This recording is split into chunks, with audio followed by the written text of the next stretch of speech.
Good morning बच्चों। तो आज मैं आपको पढ़ाऊंगा रिलेटिव वेलोसिटी। पहले ये 1 डायमेंशन में है, देन आप आफ्टर इट 2 डायमेंशन में पढ़ोगे जब आप motion in a plane topic पढ़ोगे, ठीक है ना। तो रिलेटिव वेलोसिटी है ना, ये डिफरेंट है। जो आप वेलोसिटी कहते हो uniform, average velocity etcetera etcetera, उससे ये डिफरेंट है। जैसे आपको मैं बताऊं, फॉर एग्जाम्पल सपोज आप किसी बस में, जैसे आप स्कूल आते हो ना घर से, तो सपोज करो आप अपने फेलो पैसेंजर के साथ बैठे हो। तो अगर कोई पर्सन है जो ग्राउंड पे या अर्थ पे जो आपको नोटिस कर रहा है, ऑब्जर्व कर रहा है, तो जो स्पीड आप बस की होगी वही स्पीड है ना आपकी होगी, आपकी और फेलो पैसेंजर्स की होगी, ठीक है ना। तो वो देखेगा, जो पर्सन अर्थ पे खड़ा है, जो ऑब्जर्वर है, वो आपको मोशन में देखेगा, बट आप एक दूसरे के रिस्पेक्ट में क्या क्या हो, आप देखोगे उसी जगह आपके फेलो पैसेंजर भी है, वो आपको ऑब्जर्व करेगा या करेगी, जो भी है वो आपको रेस्ट में देखेगी, है ना। तो एक दूसरे के रेस्पेक्ट में आप रेस्ट में हो, बिकॉज आपकी पोजीशन जहां पहले थी वही अभी भी है। तो जिस सीट पे आप जहां बैठे थे वहां अभी भी बैठे हो आप, ठीक है ना। तो हम कह सकते हैं कि रिलेटिव वेलोसिटी को हम कैसे डिफाइन करेंगे, ठीक है। तो रिलेटिव वेलोसिटी हम दो ऑब्जेक्ट के जब भी करेंगे, दो ऑब्जेक्ट कंसीडर करेंगे, ठीक है। तो हमने कैसे डिफाइन किया, relative velocity of object 2 with respect to object 1 when both are in motion is the time rate of change of position of object 2 with respect to that of object 1, ठीक है। इस तरह से हम इसको डिफाइन करते हैं। यानी एक ऑब्जेक्ट का है ना, उससे पोजीशन कोऑर्डिनेट जो चेंज होता है दूसरे के रेस्पेक्ट में विथ रेस्पेक्ट टू टाइम, उसे हम कहेंगे रिलेटिव वेलोसिटी, ठीक है। अब जरा आगे चलते, सपोज कर लेते हैं अगर हमने मान लिया x1 1 और 2 दो ऑब्जेक्ट है, तो x1 और हमने ब्रैकेट में लिखा यहाँ पे 0 यानी नॉट, इसको पढ़ते हैं x1 नॉट, ठीक है। इसे हम कहेंगे पोजीशन कोऑर्डिनेट है, ठीक है ना। पोजीशन कोऑर्डिनेट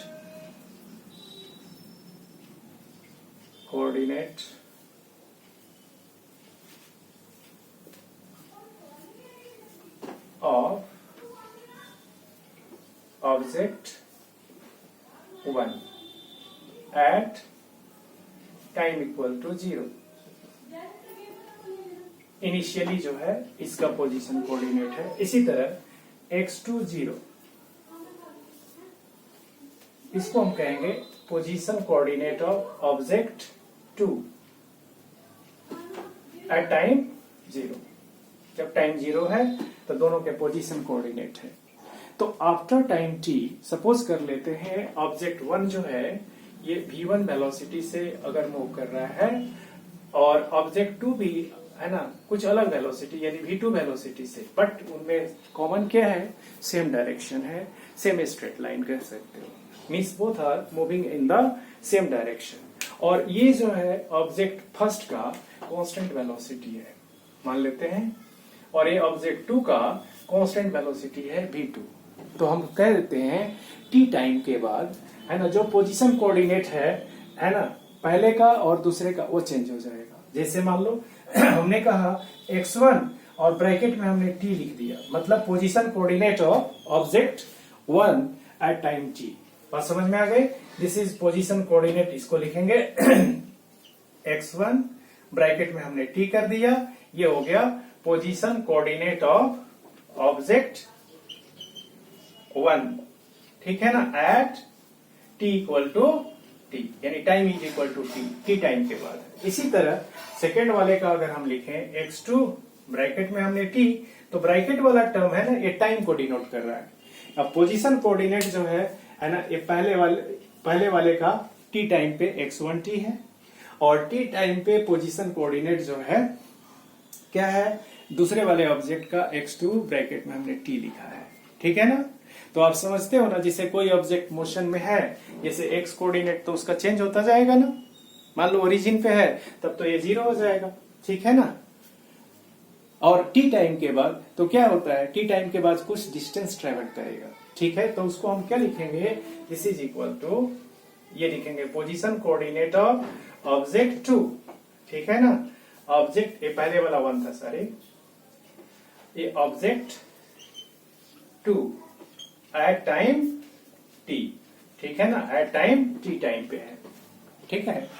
अब हम इसी चीज को है ना वेलोसिटी के टर्म में कैसे एक्सप्रेस करेंगे, देयरफॉर हम लिखेंगे x1 और ब्रैकेट में t लिखेंगे, दिस इज इक्वल टू, ठीक है ना।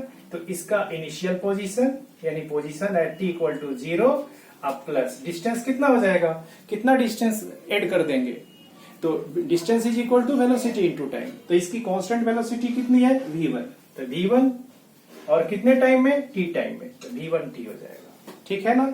इसको इक्वेशन 1 मान लिया। इसी तरह दूसरा वाला जो ऑब्जेक्ट है t टाइम के बाद उसका पोजीशन कोऑर्डिनेट बदल करके हम लिखेंगे x2 in bracket t, that is equal to, इसको लिखेंगे इसका इनिशियल पोजीशन अब प्लस कितना डिस्टेंस ट्रेवल किया, तो v2 into t, v2 into t, इसको इक्वेशन नंबर हमने 2 कर दिया, ठीक है ना। तो ये तो हमारे यहाँ, अब मैं क्या करता हूं, सेकेंड इक्वेशन से फर्स्ट इक्वेशन को सब्ट्रैक्ट करता हूं, देखिए क्या मिलता है।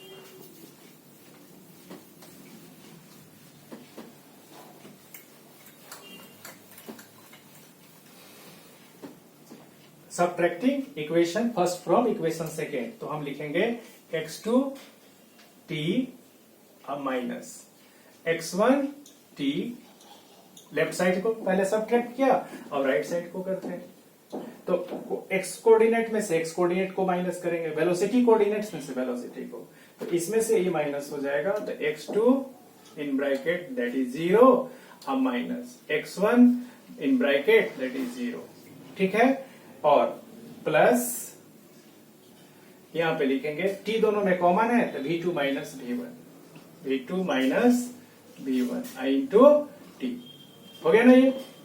अब इसको थोड़ा सा रीअरेंज करेंगे और इसे लिखेंगे x2 in bracket that is t, और इधर करेंगे, इस चीज को हम इधर लाएंगे, यानी x2 और ब्रैकेट में 0, ठीक है, इसको एक साथ हमने कर दिया।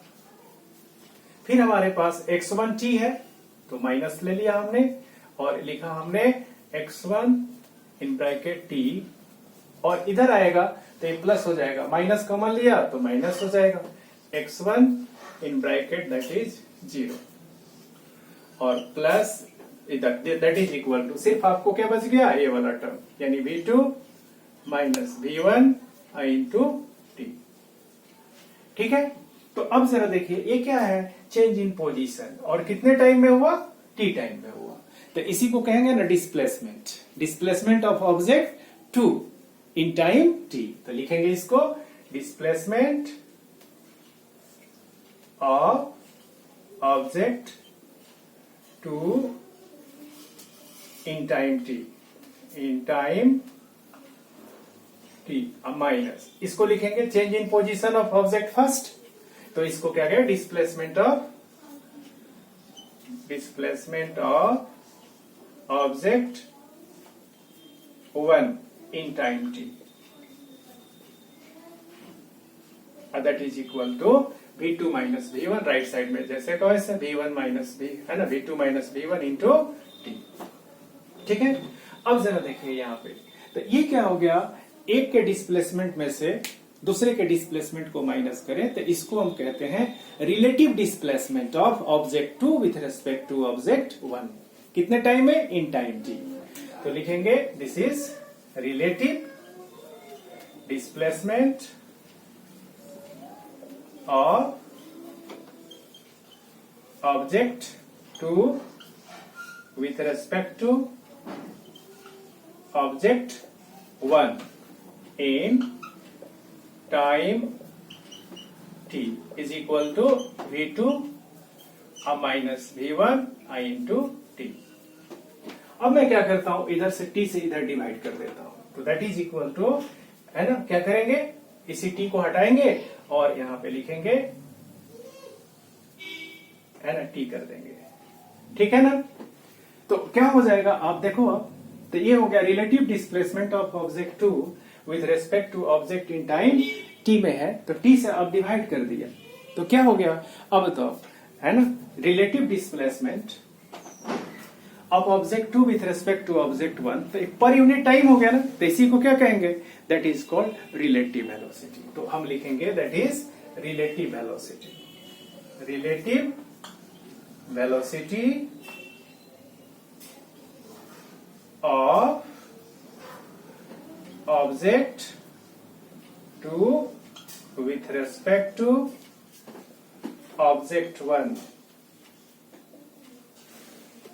ठीक है, and that is equal to कितना है, इसी चीज को हम कहेंगे relative velocity of object 2 with respect to object 1, that is equal to v2 minus v1, ठीक है।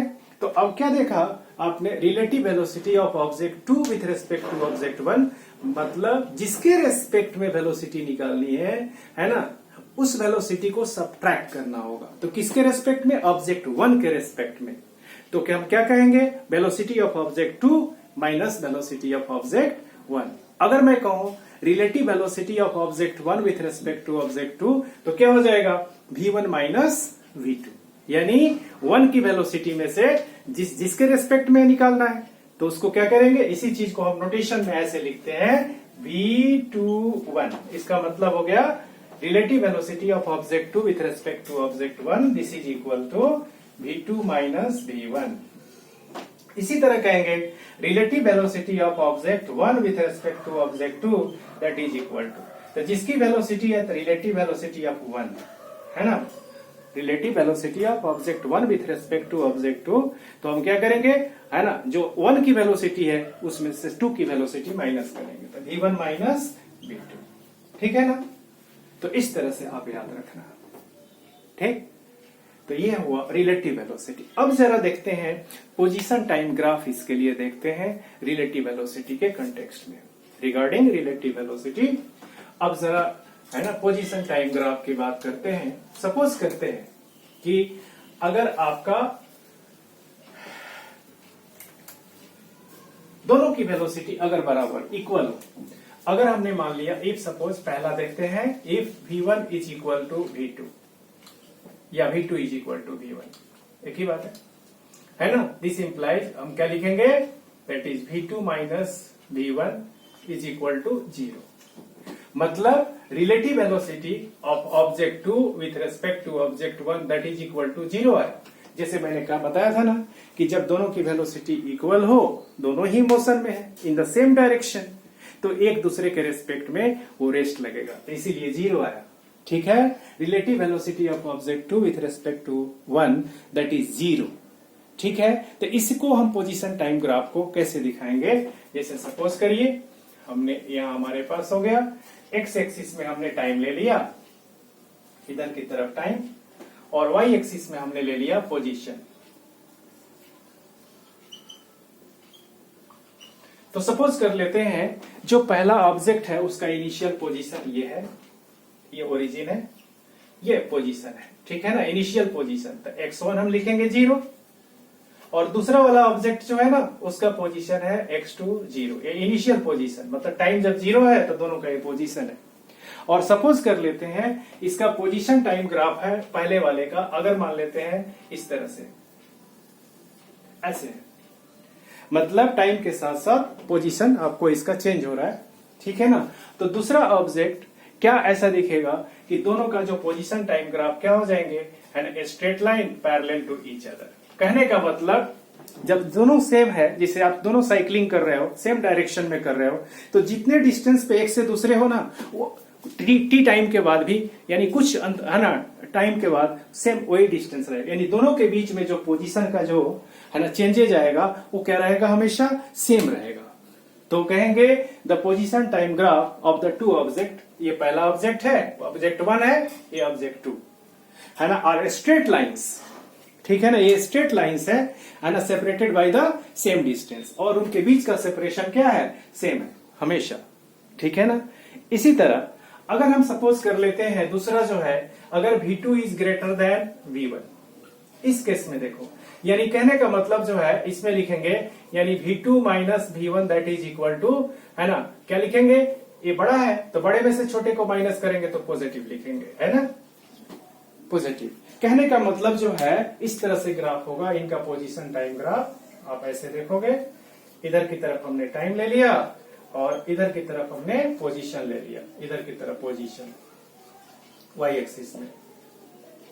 और इनिशियल पोजीशन पहले वाले का ये है x1 0 और ये जो दूसरे वाले का x2 0 इनिशियल पोजीशन है। तो ये क्या होगा ग्राफ, आप देखोगे जिसे मान लो सपोज करो ये पहले वाले का ग्राफ इस तरह से है तो दूसरे वाले का ग्राफ है ना इस तरह से होता जाएगा, यानी इनके बीच का सेपरेशन जो है ना ये बढ़ता चला जाएगा। ठीक है, अगर V2 ग्रेटर है तब, जैसे मान लो दो साइकिलिस्ट हो, आप और आपका फ्रेंड है, दोनों एक ही डायरेक्शन में जा रहे हो, आपके फ्रेंड के स्पीड जो है ना आपसे ज्यादा है, तो क्या होगा, जैसे जैसे टाइम इंटरवल ज्यादा होगा सेपरेशन दोनों के बीच में बढ़ता चला जाएगा, यानी और दूर चलता जाएगा। ठीक है, तो इस तरह से ग्राफ आपको इस तरह से हो जाएगा। ठीक है, अब एक तीसरी बात, अगर मान लो सपोज करो कि ये V2 है that is less than V1 है, तो इस केस में क्या लिखोगे, V2 minus V1 that is negative. कारण कि V2 छोटा है तो कम में से छोटे में से बड़े को माइनस करोगे तो क्या आएगा, निगेटिव आएगा। इसका मतलब ये है, आप जरा देखिए, पोजीशन टाइम ग्राफ हमारा किस तरह से हो जाएगा। ये तो एक इनिशियल पोजीशन है, ठीक है, तो सबसे पहली बात ये देखिए हमने दिखाया इस तरह से, और दूसरा जो है ना इसकी देखो है ना पोजीशन टाइम ग्राफ इस तरह से क्या होगा, आप देखोगे पहले तो है इनके रिलेटिव सेपरेशन पहले डिक्रीज करेगा और फिर उसके बाद में क्या करेगा, ये इंक्रीज करेगा। यानी कब तक, जब यहाँ पे इस टाइम पे देखिए इसके कॉरेस्पॉन्डिंग जब दोनों एक दूसरे को मीट करेंगे तो एक दूसरे को जहां मिलेंगे ये टाइम हो गया, टाइम ऑफ मीटिंग हो गया। ठीक है ना, और इस पॉइंट पे मिल रहा है, यहां से एक परपेंडिकुलर हम ड्रॉप कर दें वाई एक्सिस पे, तो ये हो गया इस पॉइंट पे दोनों का पोजीशन सेम हो गया। ठीक है ना, तो यहां पे दोनों एक बार मिलेंगे, ठीक है ना, और उसके बाद देखो फिर सेपरेशन जो है उनका फिर इंक्रीज होगा। सेपरेशन पहले आप क्या देख रहे हो, इसमें डिक्रीज होता जा रहा है और फिर इसके बाद क्या है, यानी उसको मीटिंग के बाद है ना जो पहला ऑब्जेक्ट है वो आगे चला जाएगा और दूसरा ऑब्जेक्ट पीछे रह जाएगा। ठीक है ना, बस यही ग्राफ है आपको, ठीक, and this is all about the है ना रिलेटिव वेलोसिटी। ठीक है बच्चों, तो एनी डाउट आपको हो तो आप पूछना मेरे से, okay, and this is all about it. Okay, thank you.